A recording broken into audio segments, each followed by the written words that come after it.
à toi qui en cet instant écoute ce podcast. Je m'appelle Patricia Verneret, je suis auteure, formatrice par la voix et coach de vie.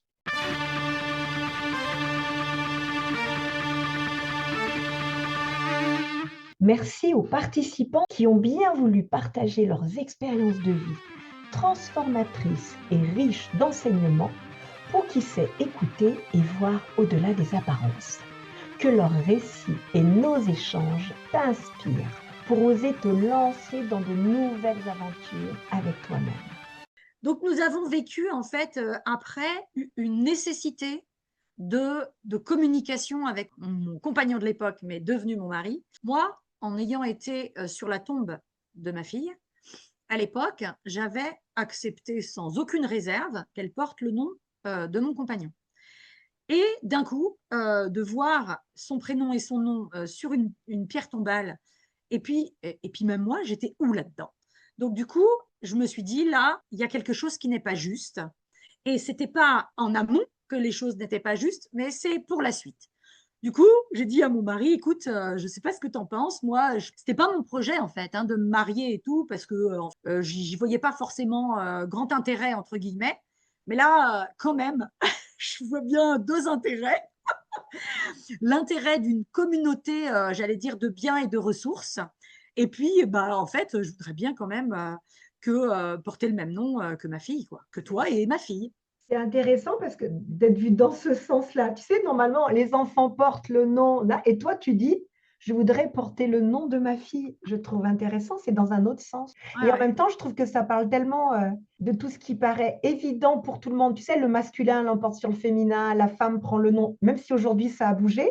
Et là, Ouais. je trouve intéressant ta réflexion parce qu'elle vient vraiment interroger au-delà de c'est un nom et c'est administratif, c'est Ouais, quel ouais. est le lien qu'on a officiellement, entre Ouais. guillemets, vis-à-vis de la société, puisqu'elle n'a pas mon nom de Ouais, famille. tout à fait, Je tout à trouve, fait. enfin, c'est une petite aparté, mais je trouve ça très important parce que c'est tellement évident pour tout le monde que la femme doit toujours prendre le nom d'eux, Ouais, ouais, qu'on n'imagine pas à quel point, même à cet endroit-là, ouais, ouais, et ouais, en même temps, la réflexion, elle a été on se marie pour que j'ai le même nom et ouais, ouais. pas ça pourrait être toi qui change de nom et qui prend le mien. Mais même dans les petits détails comme ça Mhm. paraît être des détails, mais finalement, ça montre que le nom de famille est aussi Ouais, tout à fait. un liant et en plus, quand tu es en numérologie, le liant est encore plus important parce que tu viens prendre l'énergie du nom, tu vois.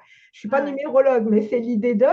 Et inconsciemment, tu vois, on sent que là on se relie à c'est comme une façon de se relier à toute À une. cette lignée, hein. Oui, à une lignée, exactement. C'est rigolo ta formulation.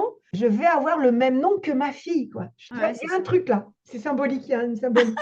Il y a un truc. J'ai eu de la chance, il a dit oui, parce qu'il Donc aurait c'est pu toi dire qui non. l'as demandé en mariage alors. Ah bah oui, oui, oui, voilà, je lui ai dit, écoute, alors il y avait aussi un autre élément fondamental dans cette décision aussi, c'est que après avoir réuni autant de monde autour d'une cérémonie, on va dire plutôt à caractère pénible et triste, eh bien en fait, on s'est dit quand même, ça serait dommage de ne pas réunir en fait plein de monde autour de quelque chose de plus joyeux, de plus festif. Donc c'est aussi ça qui a nourri l'avenir. Et je dois dire que ça a été l'objectif suivant, c'est-à-dire petit à petit, après avoir organisé les obsèques, eh bien là, je me suis donné vraiment beaucoup d'énergie à mettre en place ce mariage. Parce qu'en plus, je voulais que ce mariage il soit à l'image de ce que nous sommes et à l'image de ce que je voulais. Et donc, par exemple, l'idée même d'organiser ah tiens on se marie et que en fait le truc a lieu dans un an ou un an et demi, c'était pas gérable. Donc du coup, j'ai encore une fois fait le tour de mon environnement, de mes ressources, etc. Et au final, on s'est marié le 1er juillet qui a suivi. Entre le 6 février et le 1er juillet de la même année, on s'est marié. Avec le recul, est-ce que tu penses que, tu vois, le fait de mettre ton énergie dans prendre soin de toi, ensuite mettre l'énergie dans préparer toute cette cérémonie pour l'enterrement de ta fille, ensuite mettre l'énergie dans le mariage, est-ce que tu Ouais. penses que ça a été un moyen pour toi de mieux vivre ce deuil? Oui ou non déjà? Et est-ce que il y a eu d'autres répercussions, peut-être des mois après, une fois que ce temps d'action s'est un petit peu arrêté. Ouais, ouais, mais je pense qu'en fait, c'est comme si j'avais eu conscience qu'il fallait établir les fondations pour la suite à ce moment-là. Et donc, du coup, ça a pris effectivement plein d'axes différents. Parce que au même moment, nous avons aussi entamé une recherche par rapport à ce qui était arrivé à notre fille. Parce qu'au final, donc, elle est effectivement décédée 6 jours après sa naissance, mais elle est décédée d'une action nosocomiale. Donc, ça veut dire qu'il y avait quelque chose qui avait entravé sa frêle vie, certes, mais quelque chose, en fait, là, du coup, qui est sociétal. C'est-à-dire, qu'est-ce qu'on fait des infections nosocomiales dans un hôpital? C'est à la même époque, d'ailleurs, que je me souviens, Xavier Bertrand, qui était ministre de la Santé, avait organisé une sorte de colloque sur les infections nosocomiales. Je me suis donc à l'époque rapprochée d'une association par rapport aux décès et aux accidents médicaux. Ils m'ont donné pas mal d'informations. J'ai, grâce à eux, obtenu 2 places pour pouvoir aller à cette réunion, en fait, hein, ces conférences. Et j'y suis allée avec mon papa. Donc là, voilà la connexion avec mon père, parce qu'en fait, ma grand-mère est décédée d'une infection nosocomiale quelques temps avant, dans un hôpital, toute seule dans son coin, là. Et c'est vrai que ça a été extrêmement dur pour mon père d'accepter que ma grand-mère rentre avec un col du fémur cassé, comme beaucoup de vieilles personnes à qui ça arrive, et qu'elle ne ressorte pas de l'hôpital, malgré une opération réussie, etc. Là encore, il y a eu quelque chose qui a dépassé le cadre de ma propre histoire, en fait, hein. Voilà, donc on y est allé avec mon père. Et puis, nous avons eu connaissance d'un organisme qui s'appelle l'ONIAM, donc l'organisme national des indemnisations des accidents médicaux. Et donc cet office-là, cet organisme, avait pour tâche d'essayer de faire une sorte d'état des lieux, en fait, par rapport aux responsabilités en lien avec ces accidents médicaux.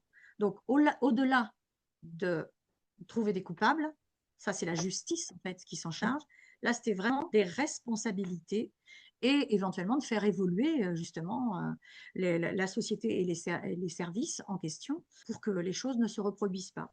Et donc, à partir de là, nous avons saisi l'ONIAM et l'ONIAM a débouté notre demande. L'idée, c'était de faire appel à la solidarité nationale par rapport à cet événement. Enfin, ce n'était pas quelque chose de pécunier, parce que je crois que c'est un euro symbolique ou quelque chose comme ça. Mais en tout cas, ça attirait l'attention par rapport à cette problématique. Donc, c'est ce que nous avons fait et nous avons été déboutés sans possibilité de révision possible de la décision qui a été prise, sachant que, en fait, je pense que cette décision, elle a fait jurisprudence pour pas mal de situations après, parce que l'objet pour l'ONIAM, c'était aussi de faire attention à ce qu'on ne reconnaisse pas une responsabilité par rapport à de la grande prématurité et de la très grande prématurité. Donc, en fait, ça a statué par rapport à le nombre de semaines de grossesse qu'avait le bébé, notre fille. Au regard de sa très grande prématurité, il n'est pas anormal de décéder d'une infection nosocomiale. Voilà. Comment vous avez vécu ça? Très mal. Très mal parce que là où on essayait de trouver des implications dans la société pour que les choses ne se reproduisent pas, il n'y a finalement pas eu de réponse qui entraîne finalement dans un premier temps, hein, parce que après on ne sait pas ce que ça devient, cette décision, mais dans un premier temps, immédiatement, comme si on n'avait un peu rien fait. Et donc ça, ouais, ça nous a quand même chahuté. Et ça nous a questionné, c'est-à-dire vraiment plus loin, parce que l'association avec laquelle nous avions fait la démarche, constitué le dossier, elle avait vraiment envie d'aller plus loin. Et là, avec mon mari, on s'est posé la question, on n'était pas encore mariés toujours, mais on s'est posé la question, est-ce que c'est ça notre chemin? Est-ce que notre avenir passe par la reconnaissance d'une responsabilité et d'une culpabilité éventuelle ou pas? Et là, en fait, moi, très clairement, j'avais à l'époque donc 34 ans Et j'avais dit à mon mari, si l'objectif pour nous, c'est de continuer à essayer de fonder une famille, eh ben, en fait, on n'a pas le temps. Voilà, on n'a pas le temps de se consacrer à ça. Par contre, on va faire une démarche qui peut être intéressante, c'est qu'on a sollicité la Haute Autorité de Santé. Donc, par le biais de l'établissement dans lequel nous avions été pris en charge, et donc en sollicitant la Haute Autorité de Santé, en fait, on a provoqué une enquête. Et donc ça a mis à feu et à sang le service. Hein. Et je le comprends, hein, forcément qu'à un moment donné, tous les praticiens là-dedans ont été chahutés. Donc, je pense que dans cet établissement hospitalier, le cas de ma fille, je pense qu'il voilà, il fait date. Parce qu'à l'issue de cette enquête, ils ont retrouvé en fait un autre bébé 10 ans auparavant qui est décédé par la même bactérie, etc. Donc voilà, donc tout ça, ça a remué. Et en même temps, on a à un moment donné pris nos responsabilités en demandant une enquête. Et après, bah, les autorités compétentes ont décidé de la suite à prendre et des mesures à prendre. Voilà. Chacun son domaine de responsabilité, du coup. C'est C'est ça, vraiment que c'est ça, chacun, justement, prenne la responsabilité là où il est, dans le poste qu'il est ou dans la c'est place ça. qu'il a dans la société. Mais que ça remue et que ça bouleverse, ben, en fait, si on se questionne jamais, on bouleverse jamais sa façon de faire. Et c'est un peu comme, tu sais, il y a très longtemps, quand le nombre de décès, justement, dans les accouchements de bébés, il y a, tu sais, il y a plus d'un siècle ou 2 siècles, maintenant, je ne sais plus à combien de temps, jusqu'à ce qu'ils découvrent que les médecins devaient se laver les mains. Et il a bien fallu qu'il y ait à un moment donné quelqu'un qui dise, parce Bah oui, qu'à la fois, ils s'occupaient de cadavres et puis après, ils allaient accoucher une femme, quoi. ouais, ouais, Et ouais. les médecins qui avaient mis ça en lumière ont été moqués par la société médicale à l'époque. Et aujourd'hui, on sait très bien, même s'il y a eu d'autres choses derrière, en tous les Oui, cas, ça a ouais, ouais. bouleversé les choses et en même temps, c'est tellement nécessaire de questionner, quoi. Là, moi, je me suis défait de l'accompagnement de l'association parce que l'association voulait aller plus loin dans une direction dans laquelle je ne voulais pas aller. Et puis, le compte-rendu de la Haute Autorité de Santé a en fait, j'allais dire, comblé ce que nous avions décidé d'entreprendre. Et après, Ok. ça ne nous appartenait plus. Et la dernière chose, c'est que ça a quand même un peu corsé les relations avec l'hôpital parce que à distance, nous avons souhaité revenir 1 an après pour faire le point avec la personne référente de notre fille pour maintenant qu'on s'est passé du temps et que moi je suis en mesure maintenant peut-être d'être plus au fait d'entendre ce que vous allez dire, etc.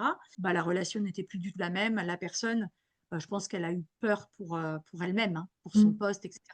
Donc les choses ont été faussées et à ce moment-là, on nous avait encore donné des conseils par rapport au projet de continuer à essayer de fonder une famille. Et on nous avait dit qu'on nous avait assuré en fait qu'on pourrait nous accueillir dans la structure parce qu'on avait notre dossier, on avait bien pris en considération tout, etc.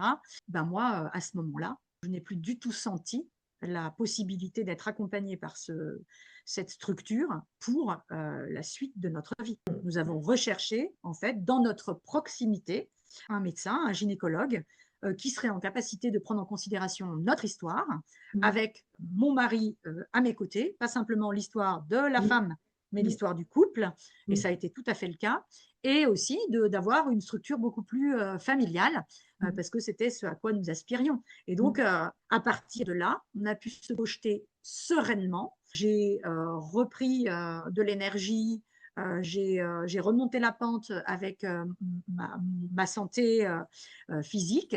Et donc, on s'est lancé de nouveau dans l'aventure de essayer d'être enceinte de nouveau.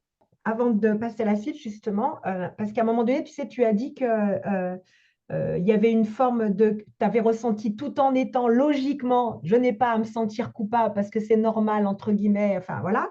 Et en même temps, il y a eu ce sentiment tu l'as nommé responsabilité intérieure et que tu as vécu à un moment donné. Comment tu l'as transformé? Comment tu l'as transmuté ou comment tu l'as passé, traversé ce moment? Ouais. Alors en fait, eh bien, à ma sortie de l'hôpital, donc très très tôt, je sentais que j'avais besoin d'un accompagnement psychologique, sauf qu'en fait, je n'étais pas en état de pouvoir choisir une nouvelle personne et d'aller à la rencontre d'une nouvelle personne. Ce qui fait que j'ai été suivie pendant quelques années puisque j'étais déjà enseignante à l'époque.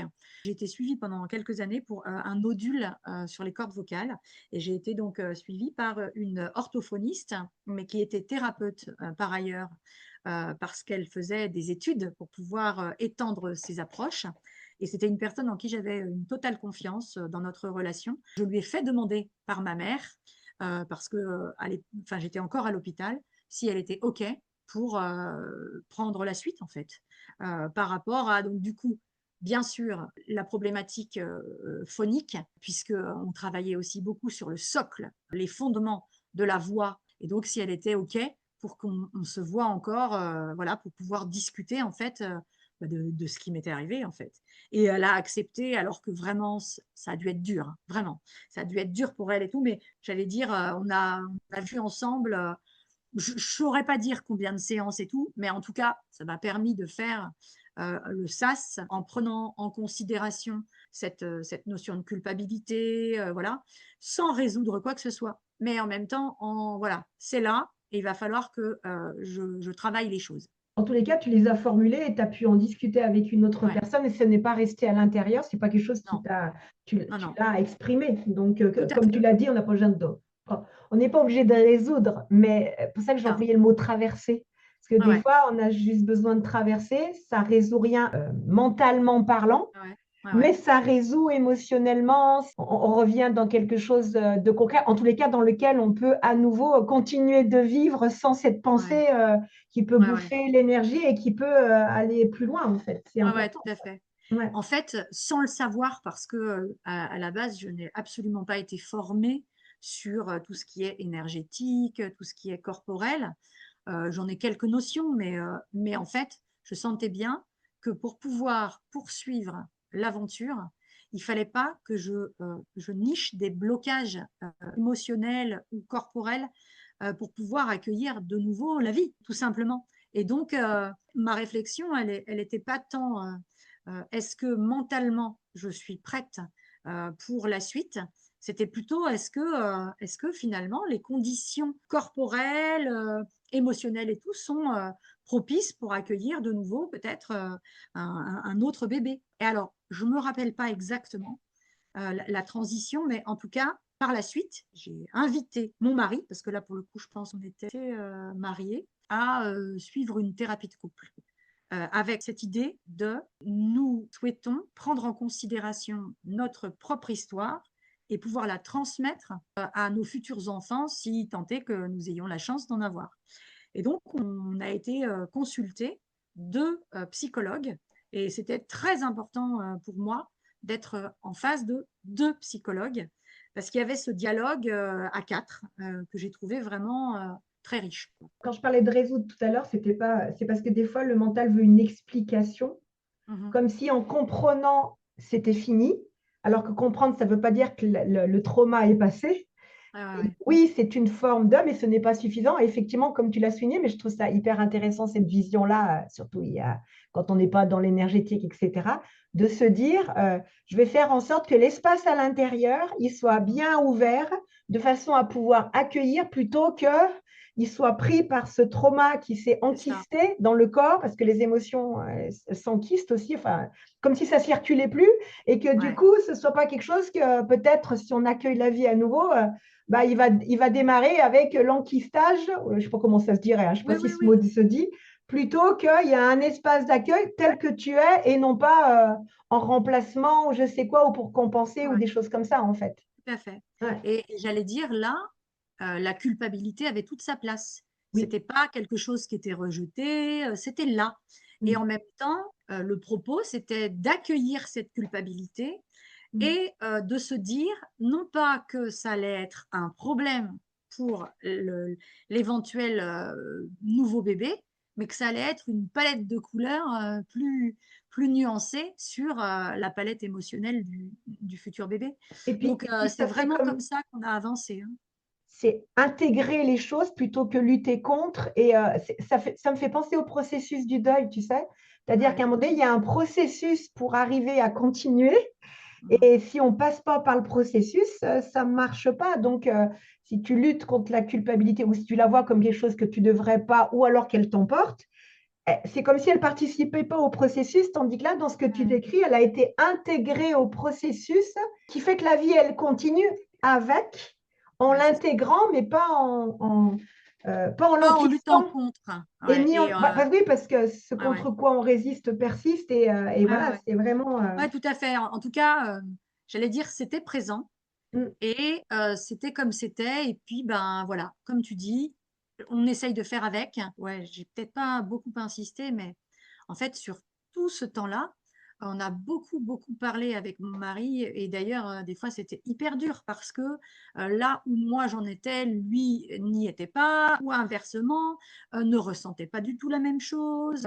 Lui avait des préoccupations beaucoup plus pour moi-même que pour lui-même. Enfin, donc voilà, ça a nécessité beaucoup, beaucoup de déblayage de croyances sur l'autre, ou là où en est l'autre, etc. Ça a vraiment nécessité beaucoup, beaucoup de courage, hein, parce que ouais. quand soi-même on ne va pas forcément bien, eh bien, le fait d'accueillir que l'autre va mal aussi, bon, bah, Bah, c'est pas forcément évident dans le sens où on aurait parfois tendance à culpabiliser l'autre, genre ah, attends, je vais déjà mal, tu m'en rajoutes une couche. ouais. Bon, enfin voilà, moi je sais que je suis capable de ça aussi. Tu sais, il y a un philosophe spiritualiste, enfin, je ne sais pas quel terme qu'il pourrait employer, mais en tous les cas, qui s'appelle Denis Marquet. Et il dit que on a tendance à vouloir fuir ce qui nous est désagréable en sentiments, en émotions, etc. Et du coup, on rentre en résistance. Alors que si on le laissait passer, mais on n'est pas éduqué à ça, laisser passer dans le sens communiquer, mais en tout cas, pas s'y accrocher ou pas les refuser, eh bien, en fait, il y a des cadeaux Ah ouais. merveilleux qui arrivent derrière. Et ce que tu décris là, en quelque sorte, c'est vous avez eu une fois de plus, il y a vraiment quand même une très grande connexion. Et l'idée aussi, une vraie volonté des deux côtés, hein, du coup, puisque sinon, ça ne peut pas fonctionner, qu'il y en a un qui veut et l'autre qui ne veut pas, même si ce n'est pas facile, Ah ouais. d'arriver à communiquer. Et la communication, c'est communiquer, c'est entrer en relation, mais la relation, qu'est-ce qu'elle devient, comment on en prend soin. Et des fois, c'est pas facile. Des fois, il y a des éléments qui sont pas agréables à dire ou à entendre. Mais Ouais, ouais, bien sûr. qu'importe, en fait, j'ai envie de dire, parce que c'est de les dire, de les entendre, même si on ne résout rien mentalement, c'est-à-dire il n'y a pas de solution trouvée au bout, soi-disant, ça se résout parce que ça n'a Ouais, pas ouais. été nié et ça n'a pas été mis sous le tapis. Du coup, comme tu l'as dit, c'est un grand nettoyage et en même temps une façon de synchroniser et que l'un et l'autre, vous disiez, bon là, c'est un peu compliqué et comment on arrive à avoir un chemin ensemble en intégrant tout ça plutôt que en le mettant sous le tapis, quoi, parce Ouais, que ouais. ça vous serait revenu dans la gueule voilà, de façon vulgaire Un de ces jours. automatiquement. Ah bah Ouais, c'est ouais. évident, quoi. Ça veut Non, dire non, que vous c'est sûr. avez enfin, une très très grande intelligence de la vie. J'appelle ça l'intelligence de la vie, tous les deux, quoi. Ouais, impressionnant. Je redis mon mot impressionnant que je dis depuis le début de notre entretien, Caroline. Même si pas facile, Ouais, ouais, bah, écoute, et avec tout ça, hein, ça ouais. n'enlève rien, mais effectivement, ça demande du courage et je rappelle juste pour les auditeurs que le mot courage vient de corps, C-O-R, et que ça veut dire cœur. La force du cœur, quoi. Le courage, c'est Ouais, pas la ouais, force par rapport à la peur, c'est la force du cœur qui fait que je suis le cœur, ce que mon cœur me dit, c'est-à-dire c'est l'amour qui prime et le lien. Ouf, le chemin n'est pas facile, mais on y va et ça se résout, ça avance, quoi. Waouh, waouh, waouh, waouh, à nouveau. ouais, ouais. La suite de cet entretien avec Caroline la semaine prochaine. Ce podcast se termine. J'espère qu'il t'aura mis en mouvement pour te rapprocher un peu plus de ton être profond. N'oublie pas, toi seul sais ce qui est juste pour toi-même. Merci pour ton écoute.